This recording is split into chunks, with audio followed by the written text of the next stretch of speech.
কৃষ্ণের প্রিয় বন্ধু সুদামা হলো কেন? 24 জন সখা, তার মধ্যে সব থেকে প্রিয় বন্ধু প্রিয় সখা সুদামা হলো কেন? নামটা কিন্তু সুদামা নয়, নামটা হচ্ছে সুদাম। সুদামকে ডাকতো সুদামা বলে, নামটা কিন্তু সুদাম। কিন্তু সুদামা বলতো কেন? আমি যেমন আমার ব্যক্তিগত কথা বলি, আমার একটা ছোট বন্ধু ছিল ছোটবেলাকার, এখনো পর্যন্ত আছে, কিন্তু আগে যে মজাটা করেছে এখন তার বিভিন্ন কাজে যুক্ত, আর ওইসব মজা হয় না। কিন্তু ওর নাম ছিল গোপাল। আমি ওকে জীবনে কোনোদিন গোপাল বলে ডাকিনি, সারা জীবন ওকে গোবলা বলেই ডেকেছি। সারা জীবন গোবলা বলে। আচ্ছা কেন ডেকেছি? ওই ছোটবেলাতে গোপাল বললে মজা হবে না, কিন্তু গোবলা বলে চিৎকার করলে একটু মজা লাগবে, হাসাহাসি হবে। তেমনি শুধু সুদাম, এই কেমন যেন ছোট নাম, কিন্তু সুদাম টানা হবে না, ওই জন্য সুদামা, এই যে ডাকার সুবিধা, চিৎকার করে ডাকতো সুদামা। এত প্রিয় কেন? 24টা সখার মধ্যে সুদামা প্রিয় কেন? ভগবান যেমন 24 জনকে নিয়ে বাস করে, আমরাও এই দেহতে 24টা তত্ত্ব নিয়েই বাস করি। 24টা তত্ত্ব কি কি? 5টা কর্মেন্দ্রিয়, 5টা জ্ঞানেন্দ্রিয়, চক্ষু কর্ণ নাসিকা জিহ্বা ত্বক, বাক পানি পাদ পায়ু উপস্থ, তাহলে 5 5 10। কাম ক্রোধ লোভ মোহ মদ মাৎসর্য ষড়রিপু, তাহলে 10 আর 6 16। পঞ্চভূতে দেহ গঠিত, আপাদ মস্তক পঞ্চভূতে গঠিত, ক্ষিতি অপ তেজ মরুদ বন, 16 আর 5 21। আর 3টে জিনিস আছে, মন বুদ্ধি আর অহংকার। এই 24 তত্ত্বের মধ্যে প্রিয় হচ্ছে সুদামা। কেন প্রিয়? না, সত্যযুগে যেটা 4টে ভাগ, বসুদেব, শঙ্কর্ষণ, প্রদ্যুগ্ন আর অনিরুদ্ধ। সত্যযুগের যেটা 4টে ভাগ, ত্রেতা যুগে হলো তারা 4 ভাই, রাম, লক্ষণ, ভরত, শত্রুঘ্ন। দাপর যুগে ভেঙে হলো 24টা সখা। কিন্তু সুদামা কে ছিল? না, ত্রেতা যুগের দশরথের যখন শরীর অসুস্থতার দিকে ঢলে পড়ছিল, একদিন রামকে ডেকে বললেন, ওরে রাম, আমি বেঁচে থাকতে তোর হাতে রাজত্বটা তুলে দিয়ে যেতে চাই, আর আমি বেঁচে থাকতে আমার চোখে তোকে আমি সিংহাসনে বসা দেখতে চাই। তুই কি পারবি বাবা? আজ থেকে এবার আমি তোকেই রাজা ঘোষণা করে দিলাম। এই যখন স্থির হলো যে রাম রাজা হবে, তখন ওই ভরতের মা কইকেয়ী তার বাবার বাড়ি থেকে আসা দাসী, তার নাম ছিল মন্থরা, সেই মন্থরার গলায় নিজের গলার হারটি খুলে পরিয়ে দিয়েছে। তখনকার দিনে রানীদেরকে বিবাহ দিলে বাবার বাড়ি থেকে একটা দাসী পাঠানো হতো দেখাশোনা করার জন্য, সেই জন্য কইকেয়ীর বাবার বাড়ি থেকে মন্থরাকে পাঠানো হয়েছিল। আর যখনই মন্থরার গলায় পরিয়ে দিয়েছে, মন্থরা হারটিকে খুলে মাটিতে ফেলে দিয়েছে। ওই জন্য বলে চাকরকে কোনোদিন হার দিতে নেই। দিলাম এত যত্ন করে সোনার হার, সেটা বুঝবি কি করে হারের মর্ম? পরিচয় করে বলে, শোনো মা কইকেয়ী, তোমার বাবার বাড়ি থেকে তোমাকে দেখাশোনা করার জন্য আমাকে পাঠিয়েছে যখন, শুধু তোমার দেহটার সেবা করলে হবে না, এই রাজমহলে তোমার কিসে মঙ্গল হবে সেটাও আমার দেখা কর্তব্য। কেন? তুমি রাজাকে 2 বার বাঁচালে, আর সেই রাজা কিনা কৌশল্যার ছেলে রামকে রাজা করছে। আসলে রাজা দশরথ 2 বার অসুস্থ হয়েছিল, একবার শিরোপীড়া ব্যাধিগ্রস্ত হয়েছিল। কবিরাজ যখন পারেনি, বলেছিল, বিধান দিয়েছিল, যদি কোনো সেবা পরায়ণা সতী রমণী খাওয়া ঘুম বন্ধ করে 24 ঘন্টা সেবা করতে পারে, তাহলে সুস্থ হলেও হতে পারে। রাজা দশরথের ছিল 760 জন স্ত্রী। চিন্তা করো, 2-1টা স্ত্রী নয়, 760। সবাই ভয়ে সরে গেছিল, বাবা ওই 24 ঘন্টা ধরে খাওয়া ঘুম বন্ধ করে সেবা করা আমাদের সম্ভব নয়। একমাত্র ভরতের মা কইকেয়ী খাওয়া ঘুম বন্ধ করে 24 ঘন্টা স্বামী সেবায় ডুবেছিল। সারিয়ে তুললো, বলল, কি চাই কইকেয়ী?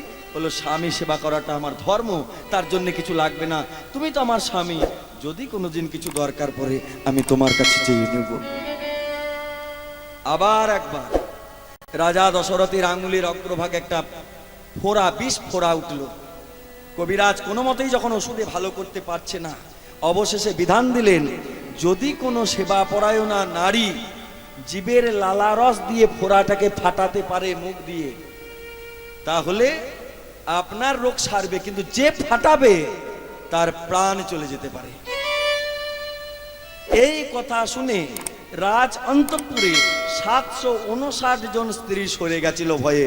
কে বাবা নিজের প্রাণে ঝুঁকি নেবে? একমাত্র ভরতের মা কইকেয়ী সেদিন খাওয়া ঘুম বন্ধ করে সেবা করে নিজের জীবের লালা রস দিয়ে সেই ফোঁড়াটাকে ফাটিয়েছিল। কইকেয়ী, তুমি নিজের জীবনে ঝুঁকি নিয়ে তুমি আমাকে বাঁচালে, বলো তোমার কি চাই? বলে, স্বামী সেবা করাটা তার স্ত্রীর ধর্ম, কর্তব্য, তার জন্য কিছু লাগবে না। তবে আপনি তো আমার স্বামী, যদি কোনোদিন প্রয়োজন পড়ে চেয়ে নেব। যাও, আজকে তোমার দিন এসেছে, আজকে তুমি চেয়ে নাও। বলে, চাইবো কি করে? কথা তো ঠিক বলেছিস, কিচ্ছু না। সন্ধ্যাবেলায় রাজা যখন প্রত্যেকটা নারী, প্রত্যেকটা রাজরানীর ঘরে প্রবেশ করবে, তুমি এক কাজ করবে, তোমার ঘরের দরজাটা অর্ধেকটা ভিজিয়ে রাখবে, আলোটা বন্ধ করে দেবে, কেশগুলো আলু থালু করে রাখবে, বালিশের মধ্যে মুখটা দিয়ে ডুগড়ে ডুগড়ে কাঁদবে। রাজা যখন জিজ্ঞাসা করবে কি হয়েছে কইকেয়ী, বলবে, আমার তেমন কিছু হয়নি, আপনাকে আমি দুবার ভালোবেসে সারিয়েছি, আমার দুটো পাওনা ছিল, এবার আমার পাওনা দুটো আপনি বুঝিয়ে দিন। যখনই রাজা দশরথ জিজ্ঞাসা করতে গেছে, কইকেয়ী বলে উঠল, শুনুন রাজামশাই, আপনাকে আমি দুবার বাঁচিয়েছি, যেটা রাজ অন্তঃপুরে কোনো রমণী বাঁচাইনি। কিন্তু সেদিন আপনি অনেক কিছু দিতে চেয়েছিলেন, আমি নিইনি, কিন্তু আজকে আমার মনে হয়েছে এবার নেওয়াটা দরকার।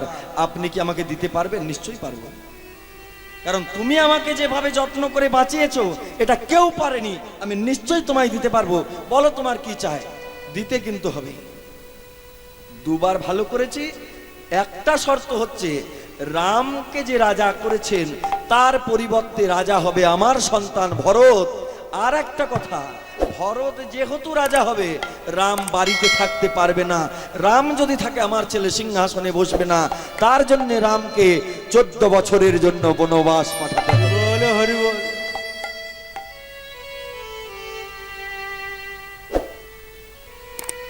রাজা দশরথ বলল, কইকেয়ী, রামেরও তো একটা অনুমতির প্রয়োজন আছে, তুমি যখন বলেছো আমি নিশ্চয়ই জিজ্ঞাসা করব। রামকে বলল, রে রাম, তুই কি পারবি 14 বছরের জন্য বনবাস যেতে? বাবা, এ দেহের সৃষ্টিকর্তা হচ্ছেন আপনি, কেন পারবো না? রাম, লক্ষণ, সীতা যখন বনে গেল, ভরতকে চক্রান্ত করে মামার বাড়ি পাঠিয়ে দেওয়া হয়েছিল, কারণ ভরত যদি থাকতো তাহলে রামকে কোনোভাবেই বনবাস যেতে হতো না। এবার ভরতকে যখন মামার বাড়ি থেকে নিয়ে আসা হলো, যে চলো ভরত, তোমার দাদা গেছে বনে, তোমাকে সিংহাসনে বসতে হবে। ভরত বলল, আমার দাদা থাকতে আমি? দাদা, তোমার মায়ের চক্রান্তে তোমার ওই দেবতুল্য দাদা 14 বছরের জন্য বনবাস গেছে। মাকে বলল, মা, তুমি নেহাতি আমার মা, তোমার গর্ভে আমি জন্ম নিয়েছি, তাই তোমায় কটু কথা বললাম না। তবে একটা কথা বললাম, দেবতার মতো দাদাকে সংসার ত্যাগ করে তুমি বনে পাঠিয়েছো, তোমার জন্য সারা পৃথিবীর ইতিহাস বিকৃত হয়ে গেল। আমি যাব মা দাদাকে ফিরিয়ে আনতে। ছুটে চলল ভরত, দাদা দাদা গো, ফিরে চলো দাদা, তুমি ফিরে চলো। রামচন্দ্র বলছে, ওরে ভরত, ফিরে যাব কি যাব না সেটা আমার ব্যাপার, কিন্তু তুই যে আমাকে ডাকতে এসেছিস, তুই যে আমাকে নিতে এসেছিস, এতেই আমার বুকটা গর্বে ভরে গেছে যে আমার একটা দেবতা তুল্য ভাই আছে, যে দাদাকে স্নেহ করে, দাদার দুঃসংবাদ পেয়ে যে বনের মধ্যেও ছুটে এসেছে। কিন্তু বাবা বলেছে 14 বছর বনে থাকতে, আগে 14টা বছর আমি বনে কাটাই। 14টা বছর যেদিন পার হবে, তুই যে নিতে এসেছিস, তোর সম্মান রক্ষা করার জন্য তোকে আমি কথা দিলাম, 14টা বছর পরে আমি আবার ঘরেই ফিরে যাব। দাদা, আমি জানি পিতৃ আজ্ঞা তুমি লঙ্ঘন করতে পারবে না, 14 বছর পরে তুমি ফিরে যাবে, এটা যেমন ঠিক কথা, কিন্তু 14টা বছর আমি সিংহাসনে বসতে পারবো না। যে সিংহাসনে তোমার বসার কথা, সেই সিংহাসনে আমি বসবো, আর তুমি বনে থাকবে, এটা মেনে নেওয়া যায় না। তোমার চরণ পাদুকা দয়াময় দাও। আমি ওই সোনার সিংহাসনে পাদুকাদয় রেখে তার নিচে বসে আমি রাজত্ব চালাবো। 14টা বছর ধরে রামচন্দ্রের চরণ পাদুকাদয় সিংহাসনে রেখে তার নিচে বসে রাজত্ব চালালেন। ইতি অবসরে রাজা দশরথ ইহলোক ছেড়ে পরলোকে চলে গেলেন। রামচন্দ্রের ভাগ্যে বাবার মৃত্যুটা দেখা হলো না। ফিরে এসে শুনলেন বাবা চলে গেছে। সবাই সবকিছু রামের কাছে চেয়ে নিচ্ছে। ভাইকে ডেকে বলছে, ভাই ভরত, তুই যে আমাকে এত ভালোবাসিস, এখনো তুই কিছু চাইলি না? ভরত বলে, দাদা গো, দাদা গো, আমি তোমার কাছে অন্য কিছু চাই না। এ জন্মে তোমার সঙ্গে আমি ভাই হয়ে আছি, পরের জন্মে আমি একটা জিনিস চাই, আর ভাই করে ভাই নয়, করে নয়, পরের জন্মে যদি কিছু দিতেই হয়, যেন আমায় বন্ধু করে জনম দিও। হরি বল, হরি হরি করে জনম দিও, যেন বন্ধু করে জনম দিও। আমায় বন্ধু করে জনম দিও। আমি আর কিছু চাই না দাদা, যেন বন্ধু করে। এই, এই, ভাই আগে না বন্ধু আগে? আমি জানি ভাই আগে, কিন্তু একটা জায়গায় যে নরম হয়ে গেছে। বলে কোথায়? বলে তুমি যখন বনে ছিলে, এই বানর সুগ্রীবের কথা শুনেছো, সে তোমার বন্ধু ছিল। গুহক চণ্ডালের কথা শুনেছো, সেও তোমার বন্ধু ছিল। কিন্তু সেদিন আমি ভাই বলে তোমায় ফিরিয়ে আনতে গেছিলাম, তুমি আমার কথা শোনোনি। কিন্তু সেদিন যদি আমি বন্ধু হতাম, আমি তোমার কোনো কথা শুনতাম না, হাতে ধরে টানতে টানতে এনে সিংহাসনে বসাতাম। কিন্তু ভাই বলে পারিনি। পরের জন্মে আর ভাই নয়, এবারে যেন বন্ধু করে জনম দিও। বলে তাই হবে। সেই ভরত হলো সুদামা, নাম হলো সুদাম, কৃষ্ণ, রাম হলো কৃষ্ণ। এত প্রিয় হলো যে সুদামকে ডাকলো সুদাম বলে নয়, সুদামা বলে। এই সুদামা, আজকে মাঠের মধ্যে খেলবো। কি খেলবো জানিস? বলি খেলবো মোদের প্রাণের খেলা, খেলবো মোদের প্রাণের খেলা, খেলবো মোদের প্রাণের খেলা। ওরে কাঁধে করা আর কাঁধে চড়া, খেলবো মোদের প্রাণের খেলা।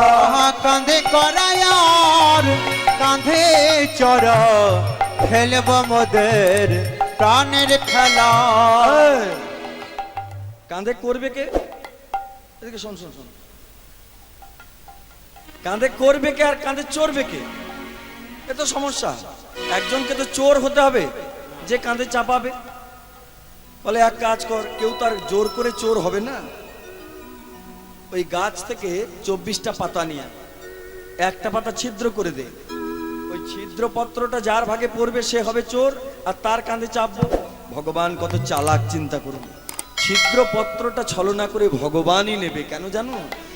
ভক্ত আমার চরণে হৃদয়ে পাই, আমি তো ভক্তের চরণে পাই না। চরণে পাই না। আমি যদি চোর হয়, সুদামা যদি আমার কাঁধে চাপে, তাহলে কাঁধে চাপলে তার চরণ দুটো বুকের মাঝে পড়বে।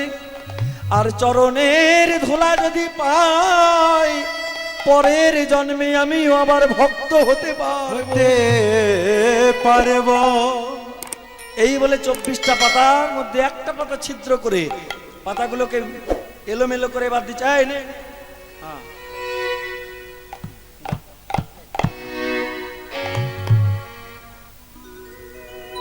এই শ্রীরাম, কথা দেখতো। হ্যাঁ ঠিক আছে, সুদাম, ঠিক আছে, বসুদাম, হ্যাঁ ঠিক আছে মধুমঙ্গল, হ্যাঁ, ঠিক আছে। সুবাহু, হ্যাঁ। মহামান্য, সবাই ঠিক। হ্যাঁ তো দাঁড়া দাঁড়া, আমারটা দেখি। দেখি কানাই, তোরটা দেখি। আরে দেখি, দাঁড়া। দেখি কানাই, কানাই হ্যাঁ। চোর চোর চোর চোর চোর। কানাই চুপ চোর। চুপ চুপ চুপ চুপ। চোর বলবি না। হ্যাঁ বলবো না। বৃন্দাবনের ঘরে ঘরে ননি চুরি করি আমি একা খাই, তোরা খাস না। আমি চুরি করি বলে চোর, আর চুরি করা বস্তু তোমরা খাও, মানে তোমরা সমান। আমি চুরি করি বলে আমি একা চোর, চুরি করে তুমি খাও। চোর বলবি না, কাঁধে চাপবে, এই তো যাও। এই বলে সুদামা কাঁধে চেপেছে, চরণ দুটো বুকের মাঝে পড়েছে, আহা। ছুটে চলেছে সুদামারে লইয়া কৃষ্ণ, ছুটিয়া চলিল উলুধ্বনি। সুদামারে লইয়া কৃষ্ণ ছুটিয়া চলিল, আমারে লইয়া কৃষ্ণ ছুটিয়া চলিল। আহা সুদামারে লইয়া কৃষ্ণ ছুটিয়া চলিল। কই আমরা বৃক্ষ তলে আসি দাঁড়াইল, পক্কই আমরা বৃক্ষ তলে আসিয়া দাঁড়ালো।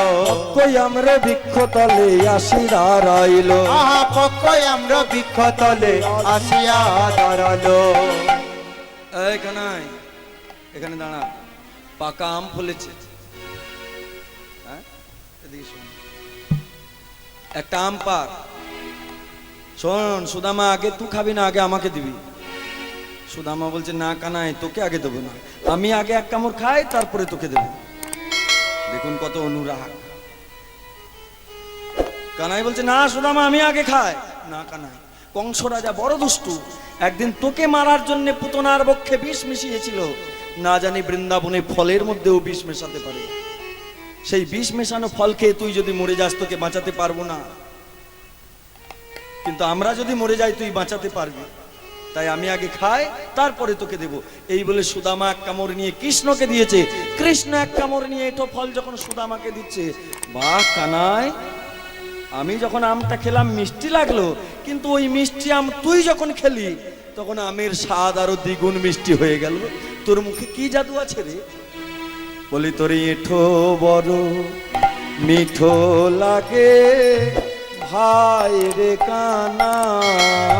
ও তোর মিঠো বড় মিঠো লাগে ভাই রে কানাই।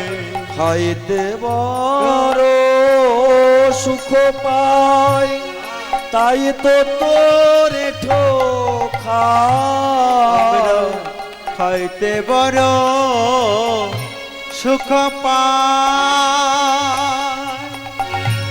তাইতে তোর এঠো চাই। এখন খেতে খেতে মুখ হতে, খেতে খেতে মুখ হতে দিতে হলো ভাই। তোর এঠো বড় মিঠো লাগে ভাই রে কানাই। দেখবেন গাছের ফল এমনিতেই মিষ্টি, কিন্তু কোনো কারণে একটা ফলকে যদি পাখিতে ঠোকরে দেয়, সেই ফলটা আরো মিষ্টি হয়ে যায়। পাখি ঠোঁটের গুণ, পাখি জানে কোন ফলটা গাছের মধ্যে মিষ্টি। কানাই, তোর মুখে কি জাদু আছে যে তুই যত খাচ্ছিস আমটার স্বাদ তত বেড়ে বেড়ে যাচ্ছে? ও রাঙায় ধর মাঝে না জানি কি সুধা আছে। হয় রাঙায় ধর মাঝে না জানি কি শোধায় আছে। আমরা তোর ওই চাঁদ মুখে, আমরা তোর ওই চাঁদ মুখে বলি হারি যা। তোর এঠো বড় মিঠো লাগে ভাই রে কানাই। কত রঙ্গরসের খেলা চলছিল, কিন্তু নন্দ মহারাজ করলেন কি, কৃষ্ণকে আর বলরামকে দেখলে এরা তো খেলতে শুরু করে দিয়েছে ভালো রকম, এদের পড়াশোনায় মতিগতি নাই, শান্তিপুনি মুনির আশ্রমে ভর্তি করে দিলেন। এইখানে দেখুন একটা তত্ত্ব আছে, আমাদের সংসার জীবনে এটা ঘটে না বলে এত যন্ত্রণা। তখনকার দিনে বাবা মারা করতো কি, ছেলে মেয়েদেরকে ছোটবেলায় গুরুগৃহে ভর্তি করত। চারটে ভাগ ছিল না, ছোটবেলায় পড়েছি ব্রহ্মচর্য, গার্হস্থ, বানপ্রস্থ, সন্ন্যাস। ব্রহ্মচর্য মানে গুরুগৃহে আগে ব্রহ্মচর্য ধারণ, ঠিকভাবে শিক্ষা গ্রহণ, তারপরে গার্হস্থ, উপযুক্ত সময় হলে বিবাহ, তারপরে বানপ্রস্থ বলে এমন একটা বয়স আসে সংসারে থাকতে হয় কিন্তু নাক গলাতে নেই, এটা হচ্ছে বানপ্রস্থ। তারপরে সন্ন্যাস, আরো একটুকু বয়স হয় তখন আর সংসারে থাকতেই নেই। কিন্তু এখন এত জ্বালা কেন? দেখবেন ব্রহ্মচর্য শিক্ষাই নাই, একবারে সরাসরি একটু বড় হয়েছে আর গার হস্ত বিয়ে দিয়ে দিয়েছে। এই 2-4 দিন এদিক ওদিক, তারপরে নিতাই গৌর হরি বল। আর ওই যে বললাম বানপ্রস্থ, ওই 40-50 পেরিয়ে গেলেই সংসারে থাকবেন কিন্তু নাক গলাবেন না। আর এখন যত বয়স বাড়বে তত নাক গলানো বেশি, ওই জন্য এত যন্ত্রণা, এত জ্বালা। তা যাতে করে না হয় সেই জন্য গুরুগৃহে ভর্তি করলেন। কোথায়? উজ্জয়িনীতে, শান্তিপুনি মুনির আশ্রমে শিক্ষা গ্রহণ করতে। এই যে সুদামা, তুমি কি শিক্ষা লাভ করবে? এবার ওই কৃষ্ণ বলরাম যখন শিক্ষা অর্জন করতে গেছে, সুদামার একা বৃন্দাবনে থাকতে পারে না, ওই জন্য সুদামাকেও পাঠিয়ে দিয়েছে গুরুগৃহে। এবার গুরুদেব দেখছে সুদামা এসেছে, আচ্ছা ও তো ব্রাহ্মণের ছেলে, ওকেই আগে জিজ্ঞাসা করি ও কি শিক্ষা লাভ করবে। আচ্ছা তুমি কি শিক্ষা লাভ করবে? তুমি তো ব্রাহ্মণের ছেলে, বেদ শিখবে। শোনো শোনো বলি, বেদ যদি শিখতে হয়, বেদ শিখতে গেলে 3টে জিনিস দরকার: স্মরণ, মনন আর নিদিধ্যাসন। বেদ কোনোদিন ভোলা চলে না, বেদ ভুলে গেলে অপরাধ হয়। আর একটা কথা, বেদের পণ্ডিত হতে যদি পারো, শত দারিদ্রতা যদি সংসারে আসে, কারোর দরজায় কোনোদিন হাত পাততে পাবে না। বলরাম, তুমি কি বিদ্যা শিখবে? ধনুর্বিদ্যা। ওরে বাবা, ধনুর্বিদ্যা। আচ্ছা কৃষ্ণ, তুমি কি শিখবে? বলে গুরুদেব, ও যখন বেদ, ও যখন ধনুর, আমি 64 বিদ্যায় শিখবো। বলে সর্বনাশ, জীবনে অনেক ছাত্র দেখেছি, এরকম দেখিনি। একটা সাবজেক্টে এমএ করতে লোকে হিমশিম খায়, ও 64 বিষয়ে এমএ পাস। যখন কেউ প্রেম করে, অনেকজন বলে না কৃষ্ণ প্রেম করেছে তার বেলায় দোষ নেই, আর আমরা প্রেম করলে যত দোষ। তখন বলবে শোনো শোনো, কৃষ্ণ 64 বিষয় এমএ পাস, তুমি একটাতে করে দেখাও। কৃষ্ণ 7 দিন গিরি গোবর্ধন ধরেছে, তুমি 2 ঘন্টা দুটো ইট তুলে ধরো দেখি। তার বেলায় পারবে না, আর কৃষ্ণের প্রেমটার বেলায় পারবে। সচ্চিদানন্দ লীলাময় বিগ্রহ। আমাদের দেহটা হচ্ছে রক্ত মাংস হাড়ের শরীর, তার সঙ্গে কিছুতেই মেলে না। সেই জন্য সে দেখিয়ে দিয়েছে 24টা কলাই সে পারদর্শী শান্তিপুনি মুনির আশ্রমে। কৃষ্ণ মনে মনে চিন্তা করছে, ও আমার বাবা আমাকে আর বলরামকে এখানে পাঠিয়েছে বলে এ বেটা আমার জন্য পাগল হচ্ছিল, ওই জন্য ওর বাবা আবার আমি যেখানে পড়াশোনা করছি একই জায়গায় ভর্তি করেছে। আসলে ও আমাকে কতটা ভালোবাসে আজকে পরীক্ষা করবে। এবার শান্তিপুনি মুনির স্ত্রীর নাম হচ্ছে সুমুখী দেবী।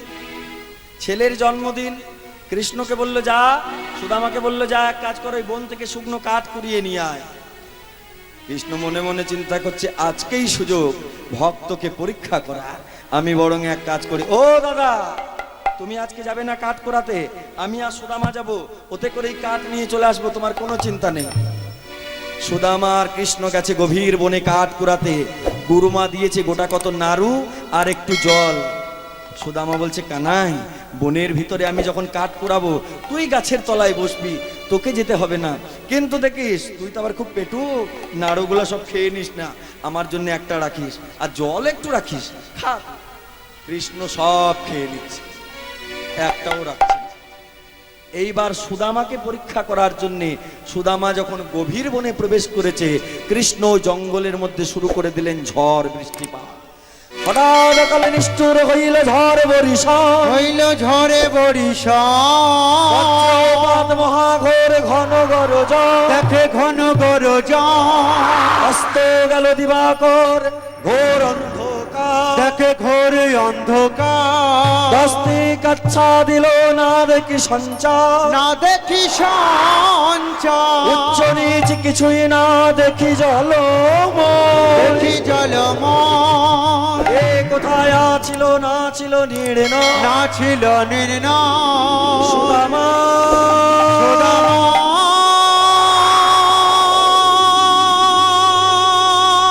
রে, ভয়ঙ্কর ঝড় সুদামা ভয়ঙ্কর ঝড়। এই তো কানাই আমি আছি, আমি থাকতে তোর কোনো ক্ষতি হবে না। চিন্তা করুন, কৃষ্ণ সৃষ্টি করেছে ঝড় বৃষ্টিপাত বজ্র বিদ্যুৎ, আর সুদামা বলছে কানাই আমি থাকতে তোর কোনো ক্ষতি হবে না। আয় ভাই এই বলে কৃষ্ণ নিজে তার উপরে সুদামা অবুর হয়ে শুয়ে রইল। যদি ঝড়ে কোনো গাছের ডাল ভেঙে পড়ে তো আমার গায়ে পড়ুক, আমার কানাই যেন বেঁচে থাকে। কৃষ্ণ সৃষ্টি করলো এত মহাকাল, আর সুদামা বলছে আয় কানাই, আমি তোকে বুক দিয়ে রক্ষা করব। ওই জন্য ভগবানকে যখন ভালোবাসবেন, ভগবান আপনাকে সঙ্গে সঙ্গে ফল দেবে না, আপনাকে পরীক্ষা করে দেখে নেবে আপনি উপযুক্ত কিনা, আপনাকে ফল দেওয়া যাবে কিনা। যদি দেখে উপযুক্ত পাত্র, তখন ভগবান দুহাত ভরে সেই পাত্রে ফল দান হরি করবে। বল, হরি বল, হরি বল। কাঠ সংগ্রহ করে নিয়ে এসেছে, সেদিন ছিল জন্মদিন, আর জন্মদিনে কি হবে? পায়েস, কে কাটে? পরমান্ন রন্ধন। আমাদের বাঙালিদের কি হয়? ধান দুর্বা দিয়ে সন্তানকে আশীর্বাদ, মাটির প্রদীপ জ্বালানো, আর পরমান্ন মুখে দেওয়া। এটা আমাদের বাঙালিদের নিয়ম। আর বাঙালি করে কি? আসলে বাঙালি সবই করে, কেকও কাটে, পায়েসও করে, মোমবাতিও ধরায়, মোমবাতি নেভায়ও। মানে বাঙালির সব রকম মুখ বাস্তব। আসলে ওই জন্য আমাদের এত জ্বালা, এত যন্ত্রণা, নিজের জায়গা ঠিক রাখি না আমরা। সে একটা ঘটনা আছে না, এক বাঙালি বন্ধু ইংরেজ বন্ধুর বাড়ি গেছে জন্মদিনে। এবার জন্মদিনে যখন বাড়িতে গেছে ইংরেজ বন্ধু কেক কেটেছে। বাঙালির তো অভ্যাস আছে, বাঙালি তো জানে, কারণ ওদের তো কেক কাটাকাটি চলে। এবার বাঙালি বন্ধু ইংরেজ বন্ধুর বাড়ি থেকে ফিরে এসে বাঙালি বন্ধুর যখন জন্মদিন, ও মনে মনে চিন্তা করছে আমি কি করে একবার বলবো না। ইংরেজ বন্ধুকে যখন নিমন্ত্রণ করেছে, ইংরেজ বন্ধু এসেছে, এবার বাঙালি খাবার দেবে কি? ভাত দিয়েছে, ডাল দিয়েছে, সবজি দিয়েছে, চাটনি দিয়েছে, টক দিয়েছে, একটা ভাজাও থাকে বাঙালির। আর বাঙালির ভাজা মানে তো সেই সবেধেনু রামকেনু কল্লা ভাজা। এবার ইংরেজ বন্ধু জীবনে কোনোদিন খায়নি এমনি করে। কি করবে? এই যে লোকের সামনে যদি খায় হাসাহাসি করবে, তার থেকে ওরা যাক, তখন আমি একা খাবো। এবার কোনোদিন খায়নি, কি করবে? প্রথমেই ভাত ডাল সবজি খাবে কি, প্রথমেই চাটনিটা দেখছে বাবা থকথকে জেলির মতো লাগছে, আগে ওইটাই খায়। প্রথমেই চাটনি খেয়েছে, দেখছে বাহ বাঙালি ভালোই খায়। চাটনির পরেই টকটা যেই মুখে দিয়েছে অমনি মুখ গেছে টোকে। বাঙালি খায় বটে, কিন্তু খারাপ খাবারও কম খায় না।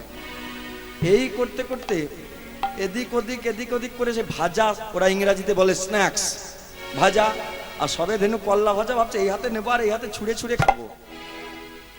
পরে করলা ভাজাকে এই হাতে নিয়ে এক হাতে ছুঁড়ে ছুঁড়ে খেতে গেছে, আর দু চারটে মুখে দিয়েছে, আর এত তিতো লেগেছে, বলে বন্ধু তোমার জন্মদিনে এই প্রথম আর এই শেষ, আর জীবনে আসবো না।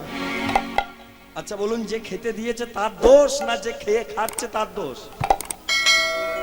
সনাতন ধর্মের এত সুন্দর সুস্থ রীতি, সেইটাকে বাঙালি ভেঙে চূর্ণ বিচূর্ণ করে দিয়ে আজকে যন্ত্রণায় ভুগছে। ধর্মের দোষ নয়, জাতির নিজের দোষ। শিক্ষা গ্রহণ করলেন, এই সুদামা তুমি তো বেদের পণ্ডিত, তুমি আমাকে বেদ পাঠ করে শোনাও। যদি দেখি তুমি ঠিক মতো পাঠ করতে পারছো, তোমার মাথায় আমি দেব পাগড়ি। লোকে যখন দেখবে তোমার মাথায় পাগড়ি আছে, সবাই তোমাকে সম্মান জানাবে বেদের পণ্ডিত বলে। কারণ এখনকার দিনে যদি বিএ পাস করা হয়, এমএ পাস করা হয়, যেমন সার্টিফিকেট পাওয়া যায়, তখনকার দিনে গুরুগৃহে পাণ্ডিত্য অর্জন করলে কি হতো? পাগড়ি দিত, আর পাগড়ি দেখে বোঝা যেত পণ্ডিত মানুষ। নাও দেখি পাঠ করো। মায়েরা যখন আমি হাত এমনি করে দেখাবো উলুধ্বনি করবে, আবার যখন হাতটা তুলে নেব উলুধ্বনিটা বন্ধ করে দেবে, আবার দেখাবো তখন আবার করবে। ওং স্বস্তি না ইন্দ্রস্ত বিশ্ববেদাঃ বৃহস্পতি দধাতু হরিষ্টানি বিশ প্রজাপতি ঋষি গায়ত্রী ছন্দ অগ্নি দেবতা ইদমি অগ্নেয় স্বাহা ইদমি অগ্নেয় স্বাহা ইদমি অগ্নেয় স্বাহা অগ্নং সপৃষ্টং নটৌ সর্বভূমংনাপাদ পৃষ্টং নডাশাকি প্রত্যম নয়োপসিদ্ধিয়া পুনর্ভগবান বঞ্চন্তি যৎপাদ রজ প্রপন্না দুরাত্মন্নে অং প্রজাপতি ঋষি গায়ত্রী ছন্দ অগ্নি দেবতা ইদমি অগ্নেয় স্বাহা ইদমি অগ্নেয় স্বাহা ইদমি অগ্নেয় স্বাহা তমোজনি ক্রোধবসদ কবিংশ সংসার চক্রে পরমতৌ শরীর্ণা যদির্জবসাদিমি ভব নমস্তুদ্দং ভগবতে केशाय महद्मनिभूताय हुतावसाय पराय परमात्मने प्रणतक्लेशनाशाय सप्तकानपतये नमो नमः ओं प्रजापति ऋषि गायत्री छन्द ओं अग्नि देवतायेदमि अग्नेय स्वाहा गायत्री छन्द अग्नेय स्वाहा गायत्री छन्द अग्नेय स्वाहा वाह তুমি বেদের পণ্ডিত, তোমার মাথায় পরিয়ে দিলাম পাগড়ি। আজ থেকে তোমাকে পথে ঘাটে যে দেখবে সেই সম্মান করবে। তুমি আমার শিক্ষায় শিক্ষিত, তুমি হয়েছো বেদের পণ্ডিত। শিক্ষাবসানে তারা বৃন্দাবনে একত্রিত হলো, কিন্তু বৃন্দাবনে একত্রিত হওয়া মাত্র দুঃখের খবর ওই কংস রাজা